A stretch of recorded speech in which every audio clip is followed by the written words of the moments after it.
So ఇప్పటిదాకా నేను రెఫరెన్స్లో పెట్టిన వీడియోలని చూశారు కదా. రెఫరెన్స్ కాదు, మాట్లాడిన ఫ్యాక్ట్స్ అంతా. ఒక్కొక్క ఇన్ఫ్లుయెన్సర్ ఒక్కొక్క వాళ్ళ పాయింట్ ఆఫ్ వ్యూలో మాట్లాడిన థాట్స్ ఇవన్నీ, sorry their point of views ఇవన్నీ. సో ఇవన్నీ నేను ఇప్పుడు వాట్సాప్ స్టేటస్ లింక్లో పెట్టడం అనేది జరిగింది. సో ఒకసారి ఆలోచించండి. ఇన్స్టాలో కూడా నేను ఇవన్నీ రీపోస్ట్ చేశాను. సేమ్ లింక్స్ నేను మళ్ళీ ఇన్స్టాలో కూడా పెట్టేంత ఓపిక నాకు లేదు. సో రీపోస్ట్ చేశాను. ఒకసారి ఆ పోస్ట్తో ఒకసారి పోయి చూడండి. ఇప్పుడు ఈ మీడియా వాళ్ళకి ఏంటంటే, ఇక్కడంటే చిన్న చిన్న వాళ్ళని క్వశ్చన్ చేయడానికి వాళ్ళ దమ్ము ఉంది. కానీ టు బీ హానెస్ట్గా చెప్తున్నా,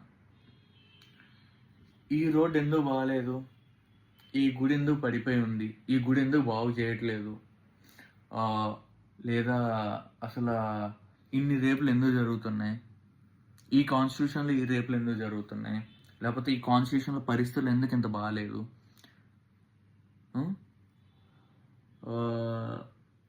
చాలా ఉన్నాయి మనం మాట్లాడుకుంటూ పోతే. ఇంకా గట్టిగా మాట్లాడితే గవర్నమెంట్ స్కూల్ పర్సంటేజ్, యావరేజ్గా ఒక గవర్నమెంట్ స్కూల్స్లో, I don't know about Telangana, average government school student percentage, average percentage in Andhra 100 to 150 members. అంతేనా? ఒక హై స్కూల్లో percentage 6th class to 10th class అనుకుందాం. మొత్తం మీద ఒక 100-150 మందేనా స్టూడెంట్స్? అంత చీప్గా ఉన్నాయా మనకి? ఓకే, గోత్ర విత్ తెలంగాణ ఎంత ఉన్నాయి? ఎంత మీ క్లాస్ స్ట్రెంత్ ఎంత? మీ క్లాస్ క్వాలిటీ ఎంత? ఇలా అడిగే దమ్ ఎవ్వడికి లేదు. మీలో ఏ ఒక్క మీడియాకి లేదు.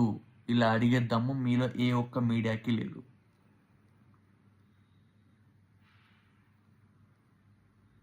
Why are you? మీ మోటివ్ ఏంటి? మీ మీడియా ఫామ్ చేయడానికి మోటివ్ ఏంటి? What's the main motive? ఏదో టీఆర్పీ పెంచుకోవాలి, 40 రూపాయలు సంపాదించాలి, వాడిని తిట్టాలి, లేకపోతే వాడి వీడిని పొగడాలి. దానికే మీ media. To be honest, public సర్వీస్కి ఇప్పటి వరకు ప్రాపర్గా యూజ్ అయిన media 0. Till now it's 0. It's a complete 0. ఇప్పటి